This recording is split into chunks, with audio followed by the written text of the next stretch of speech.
Hello बच्चों, हमारे पास question है। Consider the situation shown in figure the two slits S1 and S2 place symmetrically around the central line और वो lambda wavelength की monochromatic light eliminate करती है। Separation slits के बीच का D है। The light transmitted by the slits falls on screen sigma 1 place at a distance d from the slits. The slit S3 बिल्कुल central line पे ही है और S4 जो है वो z डिस्टेंस ऊपर है। ठीक है, अनदर स्क्रीन Z2 प्लेस कर दी जहां पे हम लोग फाइनली रिजल्ट ले रहे हैं। तो हमें बताना है कि इस वाली स्क्रीन पे इंटेंसिटीज का रेशियो क्या होगा, I मैक्सिमा और I मिनिमा। कब के लिए? जब आपकी डिफरेंसेस Z की वैल्यू ये हो। तो हमें पता है कि फ्रिंज विड्थ कितनी होती है, आपके पास लैम्डा d बाई डी होती है ना। तो A पार्ट में देखो, सबसे पहले Z कितना दे रखा है आपको, lambda d by 2d, that is beta by 2। Beta by 2 का मतलब हुआ पहला सेंट्रल ब्राइट फ्रिंज और उसके जस्ट बाद वाली डार्क फ्रिंज के बीच में आपको क्या चाहिए, रेशियोज चाहिए। तो हम पहले I3 की बात करते हैं। I3 पे क्या हो जाएगा, I not plus I not, intensity monochromatic है, 2 I नॉट का स्क्वायर कॉस फाई 0, तो ये हो गया I3 पे 4 I नॉट। ठीक है, अब I4 पे बात करते हैं। I4 डार्क है हमारा, तो डार्क के लिए इंटेंसिटी 0, तो I मैक्सिमम कितना हो गया, I maximum by I minimum is equal to under the root 4 I not का 4 I not minus plus 0 divided by under the root 4 I not minus 0 और इनका स्क्वायर। तो ये देखो ऊपर नीचे दोनों वैल्यू सेम है, तो इसका रेशियो तो आ गया 1:1 का। अब बात करते हैं बी पार्ट की। बी पार्ट में उसने बोला है z is equal to lambda D by D, that is beta.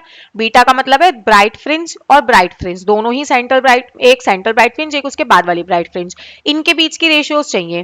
तो इसका मतलब I3 और I4 दोनों ही इक्वल होंगे किसके, 4 I नॉट के। ठीक, तो I maxima by I minima कैसे निकालोगे आप, देखो under the root 4 I not plus under the root 4 I not divided by under the root 4 I not minus under the root 4 I not square. नीचे value 0 होगी, अब denominator में कोई भी वैल्यू 0 तो वैल्यू क्या आएगी आपकी, इन्फिनिटी, तो इसके लिए इन्फिनिटी आ जाएगा और ये हो गया आपका 1:1। अब बात करते हैं हम लोग डी पार्ट, सी पार्ट की। सी में बोला है z is equal to lambda D by 4d होगा। ठीक है, लैम्डा डी बाय 4d। इसका मतलब हमें पता है कि पार्ट डिफरेंस कितना होता है, d by D capital D और ये डिस्टेंस z, तो ये हो गया d by D dot lambda D by 4d। इससे ये कैंसिल, इससे ये कैंसिल, ये आ गया लैम्डा बाई 4।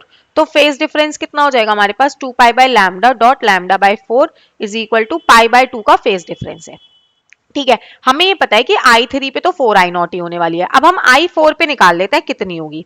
I4 कितना हो जाएगा, I मैक्सिमम जो 3 पे आ रही है हमें अब तक जो मिल रही है, और कॉस स्क्वायर 5/2, तो ये कितना हो गया आपका 4 I not cos square of pi by 4, तो ये कितना हो गया 4 I नॉट डॉट 1/2, 1/√2 का स्क्वायर 1/2, तो I4 पे इंटेंसिटी होगी 2 I नॉट की। ठीक है, अब निकालते हैं हम I maxima by I minima is equal to under the root 4 I not plus under the root 2 I not इसका square divided by under the root 4 I not minus under the root 2 I not का square. पूरी equation में से I not common निकल जाएगा, तो ये बचा I नॉट 2 प्लस √2 का square divided bye I not 2 minus √2 का स्क्वायर। ठीक है, I नॉट से I नॉट कैंसिल, रेशनलाइजेशन कर देते हैं हम लोग इसका रेशियो के अंदर।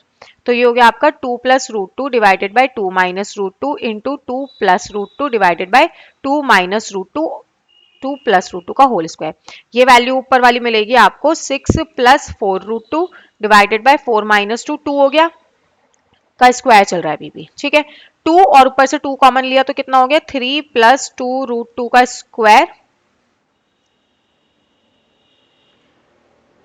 स्क्वायर और यहाँ पे 2 का स्क्वायर, 2 के स्क्वायर से 2 का स्क्वायर कैंसिल, तो आपको यहाँ रेशियो मिलेगा 3 प्लस 2√2 का होल स्क्वायर। ये हमारा आंसर हो गया। Thank you.